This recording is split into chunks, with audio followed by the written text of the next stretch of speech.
Good morning, everyone. Welcome to the Sunday service of the Unitarian Universalist congregation of Grand Traverse. My name is Beth Strawbridge, and I am very glad that you all are here this morning. Happy Mother's Day to all who are celebrating, and to those of you who may be grieving or holding complicated feelings about this day, we hold you in our hearts. You are all welcome here exactly as you are. Our service this morning centers around the theme of moments of enlightenment, those flashes of insight that change the way we see ourselves, our lives, or one another. We'll be hearing from two members of our community who have been brave enough to share their reflections, and we're very grateful for their voices. Here at UUCGT, we welcome people of every background, identity, and age. Whether you're here in the sanctuary or joining us online, whether it's your first time here or you've been joining us for years, we're so glad that you are with us this morning. Families with children are always welcome. If our little ones need to move or make noise, that's perfectly fine. If you're visiting today, we'd love to get to know you. If you're comfortable, we invite you to stand and introduce yourself. A microphone will be brought to you so that everyone can hear. And if you prefer not to speak, that's all right too. Are there any visitors who feel comfortable standing and introducing themselves? Well, if you are new this morning, please join us for coffee hour after the service. If you use a yellow mug, we can find you and say hello. Later in the service, we'll share the joys and concerns of our community. You're invited to write yours in the book to your left on the table with the candles, and they'll be read by a member of our care team. You're also welcome to light a candle for your joy or concern at any point during the service. As we begin, I invite you to open yourself to what this morning holds, and perhaps to that quiet inner voice that may be speaking to you. Please silence your phone so that we can be fully present with one another. And now, let us worship together.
Tell you it's lovely to hear the bird calls right outside the window with that medley of beautiful piano music. Whoever you are and wherever you are on life's journey, you are welcome here with us this morning. I'm Reverend Alex, the minister here at UUCGT. I use he and him pronouns. And I invite you to settle into this time, into a moment of stillness, in a moment of casual, everyday enlightenment, as I share these words from Ross Gay's collection of essays, The Book of Delights. I want to extol the virtues of the small coffee drink. Espresso, short Americano, cortado, served without the saucer. I'm thinking of this delight as I wobble across this Greenwich Village cafe called Stumptown, my short Americano wobbling precariously on the little saucer until I can rescue it and place it squarely on the table. Phew. And the spoon clanging the whole time. The most recent delightful experience of a saucerless administration of a small coffee drink happened at an espresso place I love, not only for the very fine small coffee drinks they make, but also for the curiosity of one barista in particular who studies my face as I indulge. No saucer, right? She observed after one visit. I love this.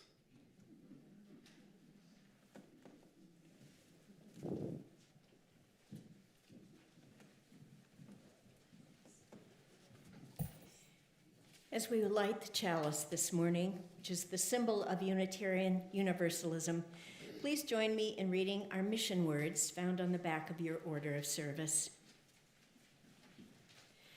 Grounded in love, we protect the web of life by building beloved community, making good trouble, embodying radical love, and engaging in lifelong learning. And now, let us sound the singing bowl as we enter a time of stillness.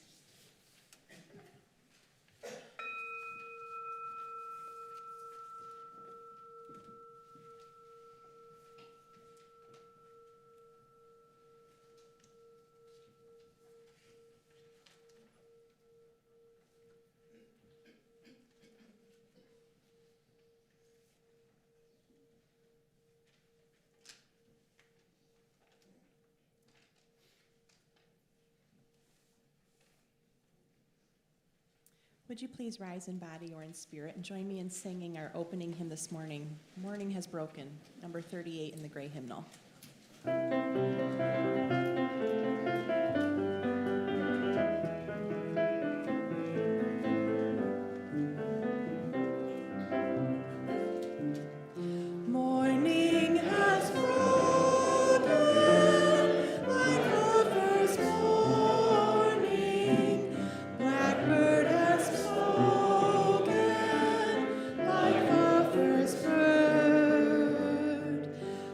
For the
morning.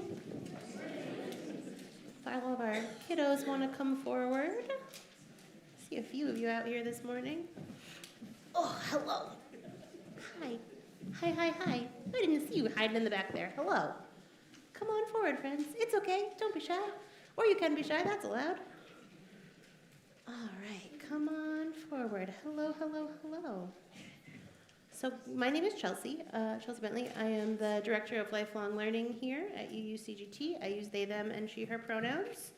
And this morning we are talking about enlightenment, but for this month we're talking about curiosity. And I think those things kind of go hand in hand, right? You have to get curious before you can get enlightened.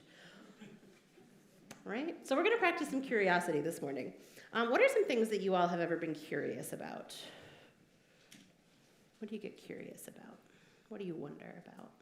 What do you wonder about, Ollie? At Christmas, you wonder what your presents are going to be. Absolutely. We all get curious about that.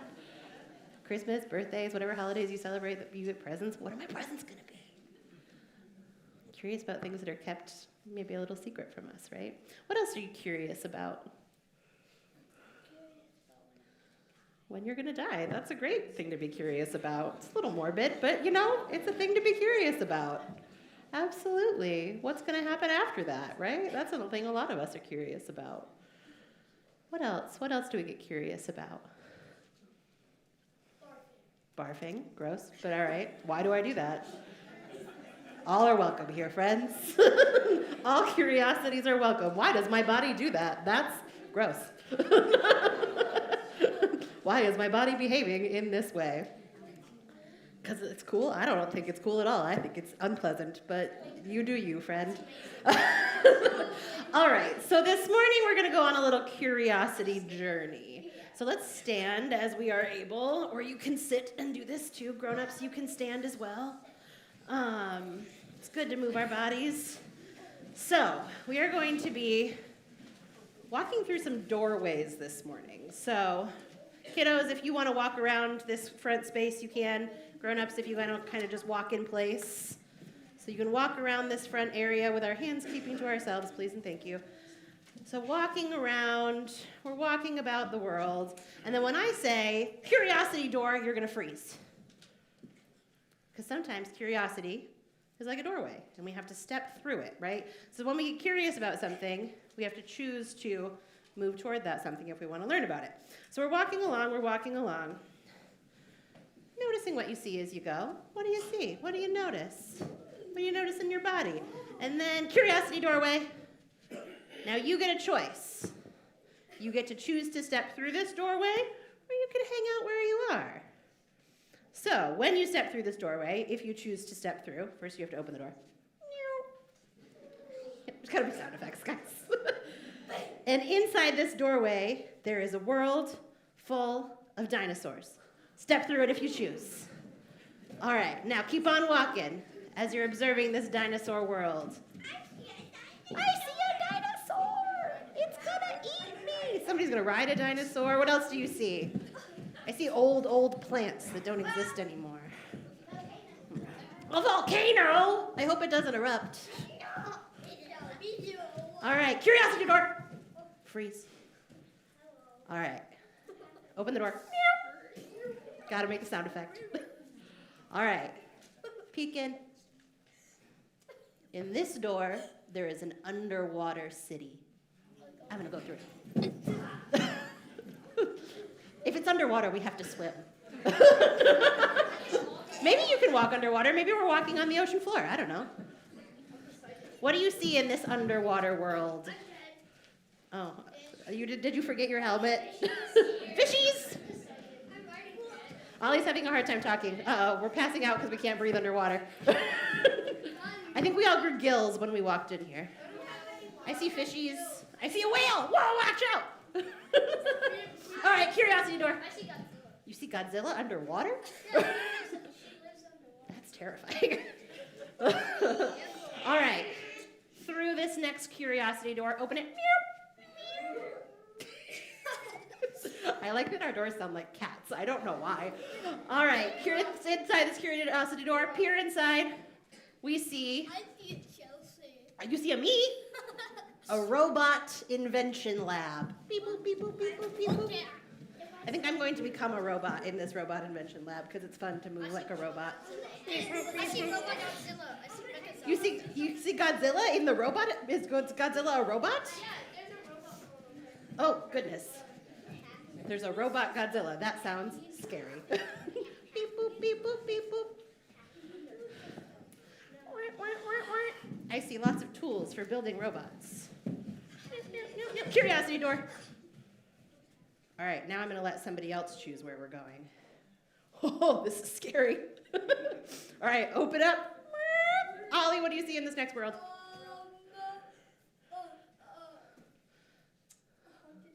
Ooh, a haunted castle. Some are choosing not to go in this door. I'm going to move very quietly and very carefully into this creepy haunted castle. Some of us are stomping. We're just going to, like, wake up all the ghosts. Ghost Godzilla! Oh, no. All right, I want to get out of here. Curiosity door. Open the door. Okay, we're back. We made it. We made it back to church. All right, have a seat, my friends. Thank you for indulging that curiosity exercise. That was very fun. Just kidding. Some people didn't want to go through that haunted house. That's okay, but sometimes it's good to face our fears. So friends, that's what curiosity is like. That's how we practice curiosity. And that is how we get to enlightenment, right? Is we got to step through those doors. And sometimes it leads to something magical. Does anybody want to help Missy and Marie lead our song this morning? Ollie? Go ahead, my friend.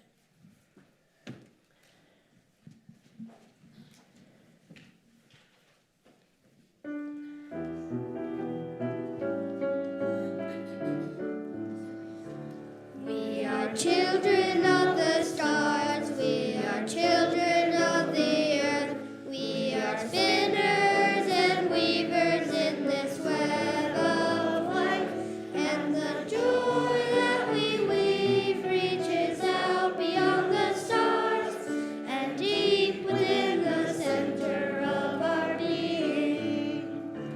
We are children of tomorrow, we are children of our dreams. We are planners and builders in this web of life, and the future that we weave reaches out beyond the stars and deep within the center of our being. Let's go.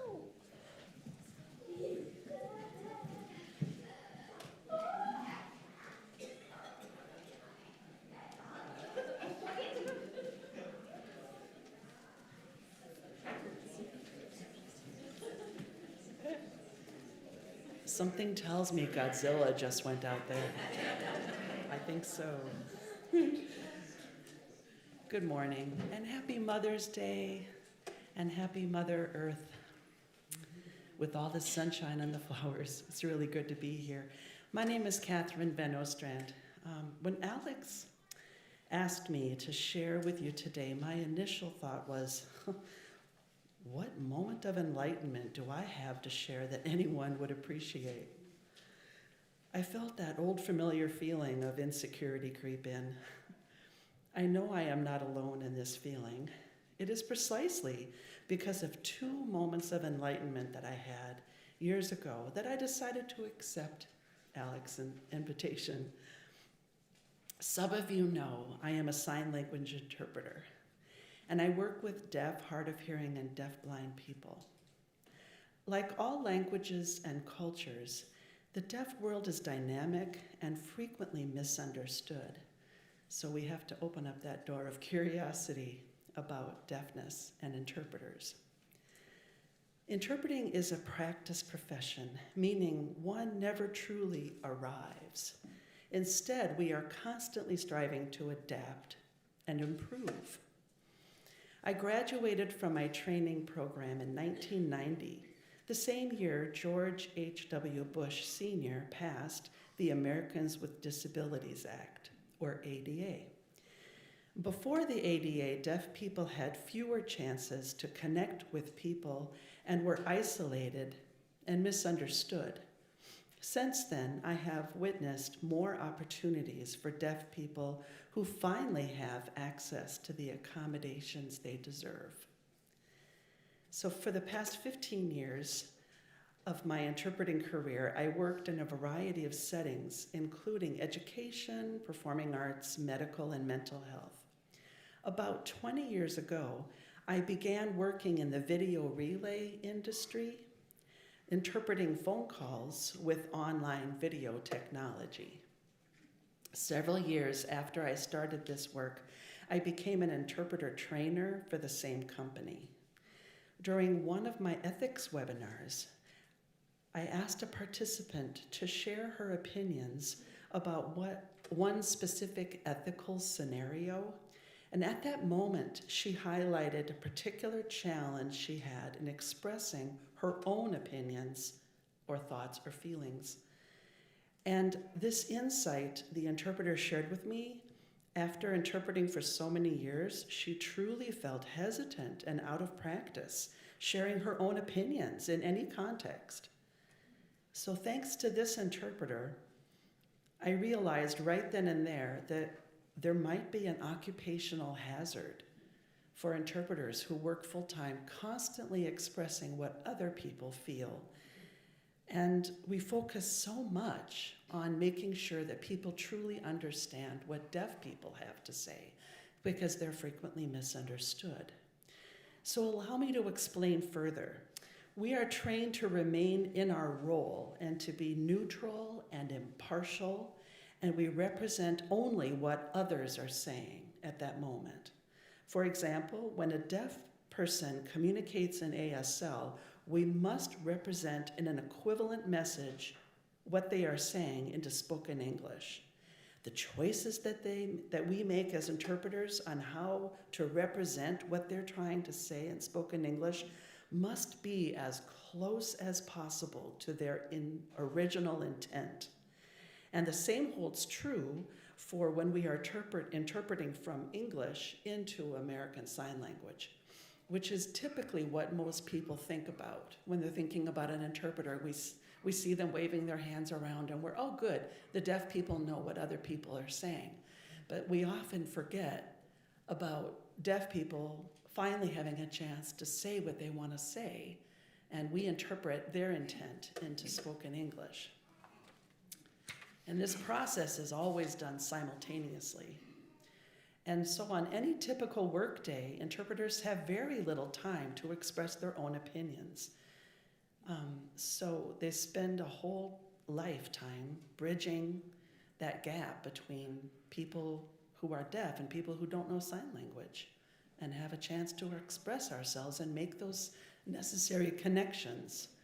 So ever since this flash of insight that I had about this one interpreter in my ethics class, I made it my mission to create brave and supportive spaces for interpreters to share their wisdom with each other.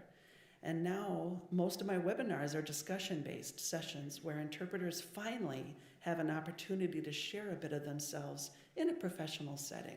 And I truly feel I am making a difference in the lives of people who are doing exceptionally difficult work and who are starving to make connections as themselves. I'm so grateful for that interpreter who shared her insight with me. Another part of interpreting profession pertains to giving and receiving feedback to improve our interpreting work. While attending a conference, I volunteered to go up on stage, which is not my comfort zone, and serve as a demonstration interpreter in front of a very large audience. And after I interpreted, the facilitator immediately opened the discussion to the audience for everybody to practice giving feedback about what they thought about my work. And the problem was that the facilitator never paused a moment to ask me what I thought.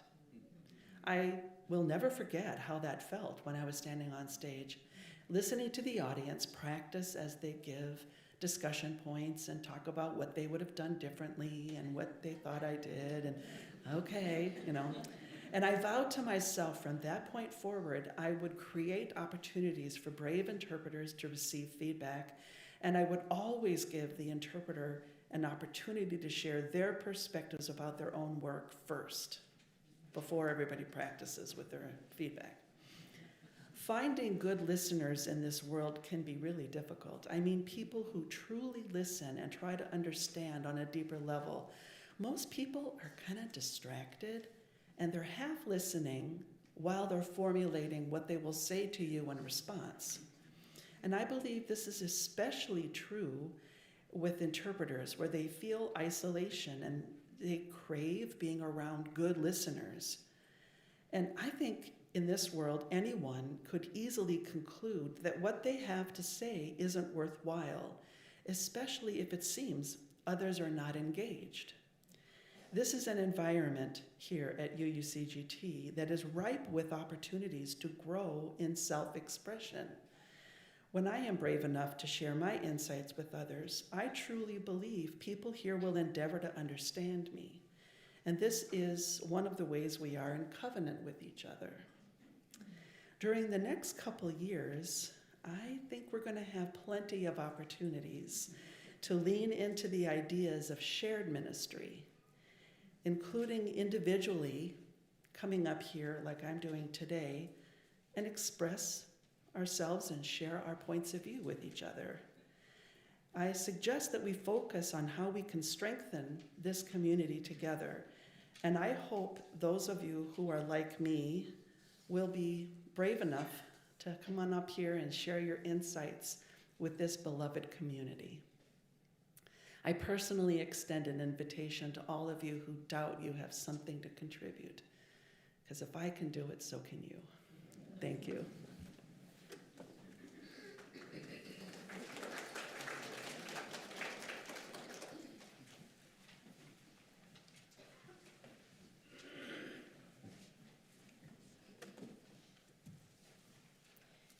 This morning, we've been reminded of the courage it takes to sustain this congregation. Our community runs entirely on that generosity of spirit. We receive no outside funding. This morning, our ushers will be passing baskets with two sides. One supports the life and ministry of this congregation, and the other supporting community needs. You can also giving using the options on the screen. If you are giving by check or through an app, please note in the memo whether your gift is for your pledge, for community needs, or for a special occasion. If you're a guest today, please simply let the basket pass. Your presence is gift enough to us. We now gratefully receive this morning's offering.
Cal Bolter. It was early morning as I walked from the cottage to the shore of Lake Huron. A stiff breeze from the south blew mist up the strand, and I stood on the north side of a concrete block boathouse and watched the gulls. They flew with effort down the coast into the wind, their flapping wings barely moving them across the ground. Craning their necks to spot something edible, they disappeared from my view, blocked by the boathouse. Then they returned, swift as air, riding on the wind, their wings still, but their wingtips like ailerons on a plane, just trimming their attitude. The surf ran perpendicular to the shore, a phenomenon I'd never seen before. In the lee of the wind, mist eddied under the eaves of the boathouse roof, and droplets of condensation formed on the wild raspberry blossoms and on the points of the sedges. Gathered volume, lost adhesion, and trickled down the stems to the sand to find their way back to the lake, continuing the cycle. In my solitude, an overwhelming poignancy took hold of me. It was sadness and at the same time joy. I found myself weeping full of feeling, salt tears and rivulets of mist that had gathered in my hair, mixed on my cheek and dropped from my chin. Self-awareness disappeared. I felt as one with the gulls, the wind, mist, raspberries and grasses, the raw sand of the boathouse blocks under my fingers as I leaned against them. For an eternity of several minutes, there was no time, at all time. There were no boundaries. My consciousness was heightened, and I seemed to perceive all, feel all, and in that space knew everything is as it is supposed to be. Later, I reflected on that happening and was reminded of William James' study, Varieties of Religious Experience, and I wondered. I had had such conviction of the realness of the experience while in that state of mind, being in a way seized, yet paradoxically completely free. From readings of the experiences of mystics like Khalil Gibran and a smattering of the poetry of the Persian mystic Rumi, I imagine they might have experienced something akin to what I had. As well, I have felt Emerson and Whitman touched on similar experiences they described as transcendental. Thereafter, apart from carefully documenting it, I gave it little thought, though from time to time remembered the power of the experience and the peace of mind that followed. Subsequent to that time, I happened to be alone at the lighthouse at Pemaquid Point. I was attempting to find a view of the lighthouse that I preferred to photograph. As I roamed the headland that morning, there was slight wind. Earlier, there had been fog, and the horn was still sounding, seeming to shake the very bedrock of the shore. But it was still soon. I roamed the headland, looking out to sea, then inland, seeing the lighthouse reflected in a tidal pool, just seeing what there was to see, attentive to the few remaining wisps of fog dissipating, revealing more of the landscape as it vanished. Eventually, I set the view camera on the tripod and made a few exposures, getting warm to the work. After circling the lighthouse a few times, I decided on one point of view. My idea was not to romanticize the light. There is an abundance of beautifully photographed and painted than ever I can do. I was after something else about the structure. While under the focusing cloth, composing the upside-down image on the ground glass, an uncanny thing happened. Suddenly, I was no longer there. Ego vanished. It was as if my objective self in the ground glass became immaterial, like gauze or mist. And we fused momentarily. Awareness was significantly heightened, and I had a feeling of unerring certainty that this is the picture. It seemed to have intense personal significance for me. I had no idea then what, if anything, it symbolized, but the experience was profoundly affirming. At the time, I didn't associate the feelings with those I'd had that morning on Lake Huron, but in retrospect, they were quite similar. At still a later time, I found myself at the southern shore of Lake Superior, never before having seen the lake from this point of view. My spirit was somewhat agitated, affected by the recent theft of my cameras. Always so important to me is an essential for my efforts at creativity. As I approached the shore through a field of summer wild grasses and flowers, I felt and smelled the water carrying on shore by the wind. Walking slowly toward the grass-covered dunes, attending to every nuance of sensation, feeling sand borne on the wind striking my cheeks and forehead, observing tiny wildflowers clutching the sandy soil. I spotted a patch of wild strawberries, tiny, condensed sweetness, paused, squatted, and ate. A dozen berries satisfied me. I was at peace. It can sometimes take so little. The satisfaction came not from any amount. A dozen wild strawberries is, after all, a small serving. Peace came from reflecting on the fact of their being there at all, growing wild, adapted to their sandy place, testimony to the persistence of life. The tasting was a kind of communion. Renewed, I scampered over the dunes to the shore and stepped barefoot into the cold, cold water of Lake Superior. There, within the rhythms of the lake breezes, the pulsing of the surf, the drifting, moving sand, granules cresting, repeating the pattern of the breaking waves, I finally felt grounded, one with the all, an integrated cell within the body of the cosmos.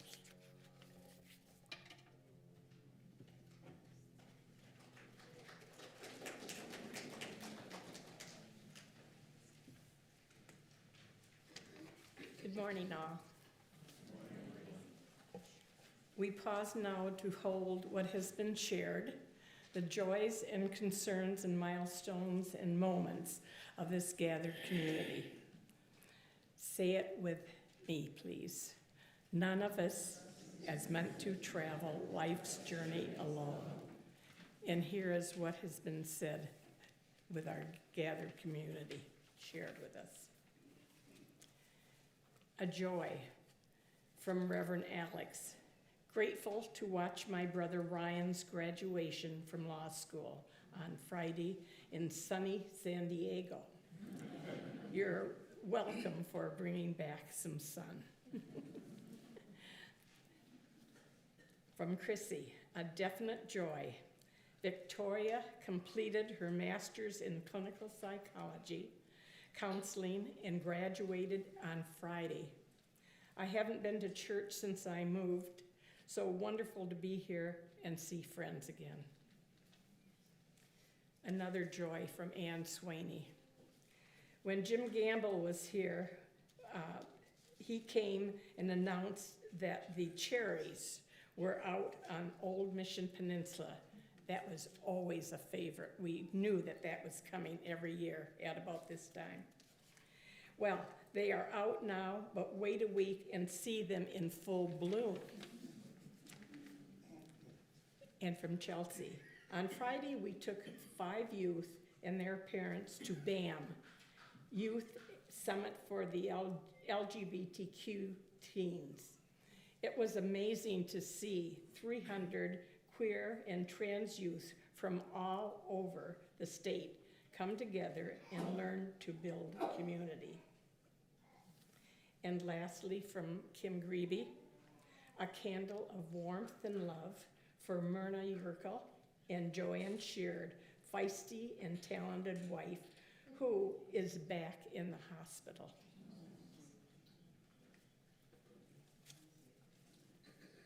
Thank you.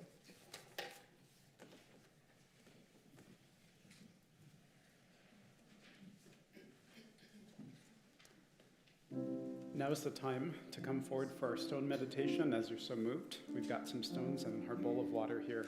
Come as you are, ready and able.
Would you please join me in singing our song of response, Spirit of Life?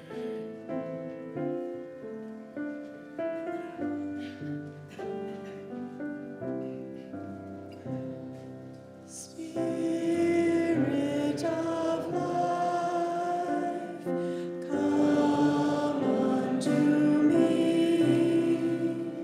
Sing in my heart all the stirrings of compassion.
So often we can think of enlightenment as this extraordinary experience or encounter with the sacred.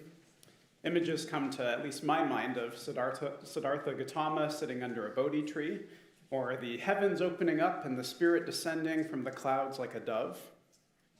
I've always kind of wrestled with these kinds of extraordinary moments, perhaps because I've unfortunately never had the pleasure of rays of light or doves descending.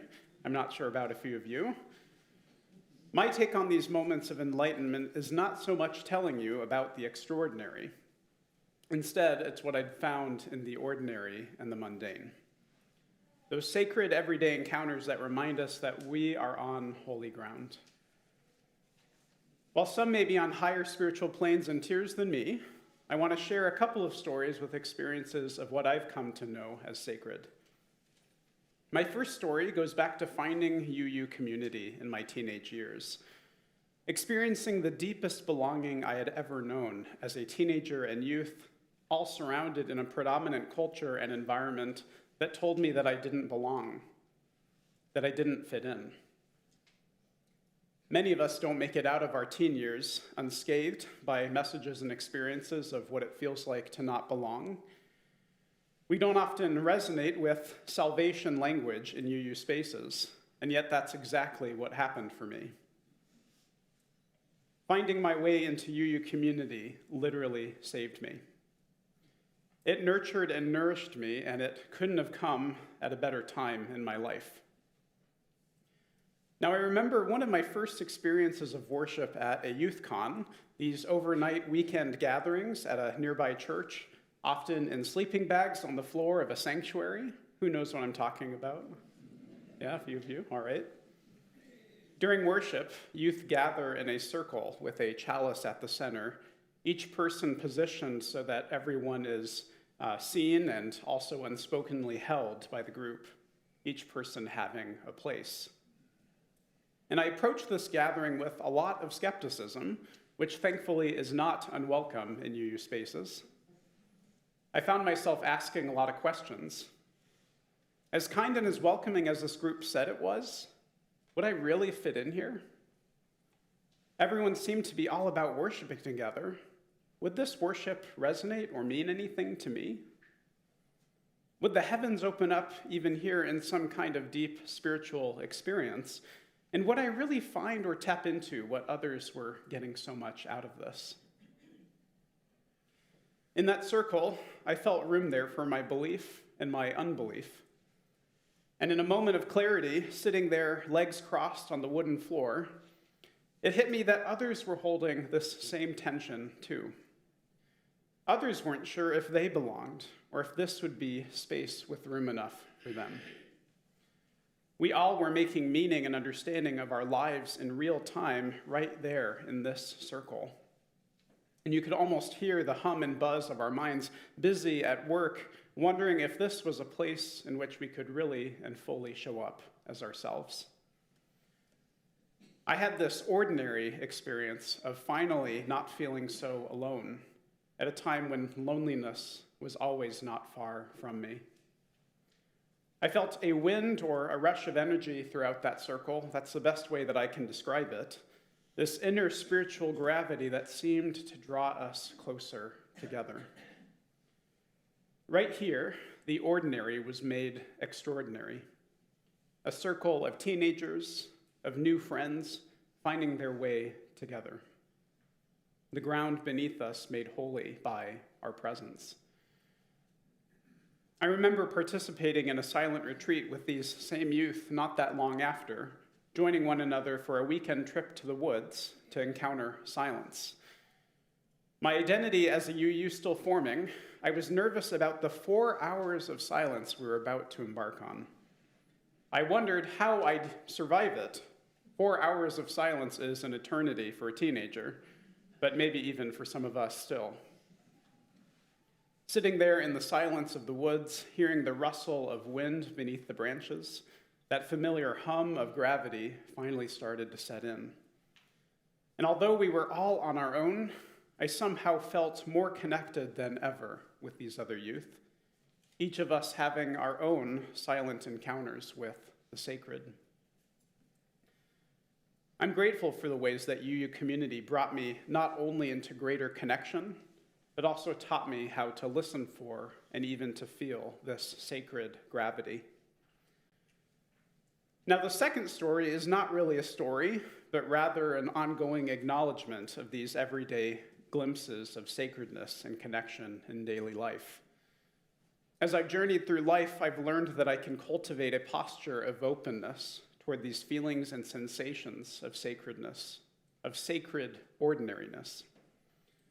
Watching the sun come up through the window as I journal in the mornings, enjoying a moment of connection with a total stranger, maybe just a smile or a wave, even a gentle passing comment, savoring those moments of quiet stillness as I hear the empty space between passing cars on our busy road. The stillness drawing me deeper as I feel its gravity sinking in. You all know I'm a coffee guy, enjoying those sacred encounters of coffee and conversation with anyone I have the pleasure of sitting down with across the table. A moment of deepest communion as I've come to know it, the gravity of our conversation always drawing us closer. In all of these moments, I feel that same rush of wind and movement of energy connecting me with something far beyond my ordinary, everyday self. In preparing my reflections for this morning, I felt a lot of internal pressure to come up with something remarkable to talk about, a moment or a particular experience that was extraordinary or unique to my own life story. Don't get me wrong, I've had deep spiritual experiences in my walk through everyday life.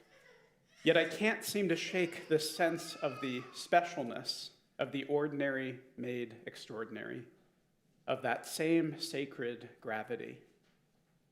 I'm somehow finding myself on holy ground, even in the most unlikely of places. In grocery stores and parking lots, in coffee shops and hospital waiting rooms, even crying in the solace of the kitchen floor. Perhaps that's what life in the end is all about, learning to see the ordinary as extraordinary. Amen.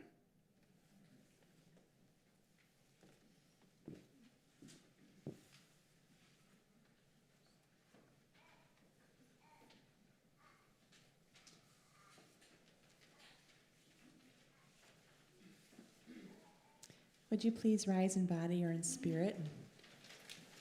Join me in singing our new virtual hymn for the month of May. Let's take another crack at this one, folks.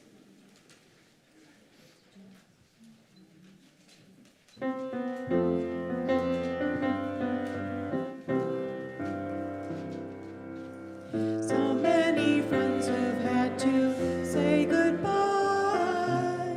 So many broken hearts struck open wide. The sadness flows like rivers deep inside. We need each other in these trying times. So circle round each other side by side, and may we heal these wounds together, bringing love to hold the pain. We know we will not live forever, so what kind of world will we build today? So many living under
You're invited to remain standing and also to join hands with your neighbor, or also they extend the symbol of please do not touch me if you're someone that doesn't want to be touched.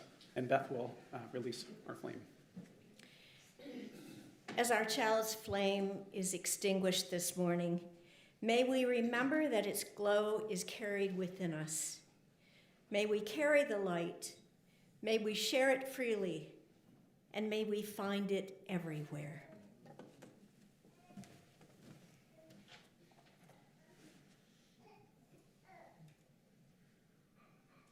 And in the spirit of covenant, community, and commitment, may we be made ready to serve one another and create that world we so desperately dream of. Go in peace and grow in love.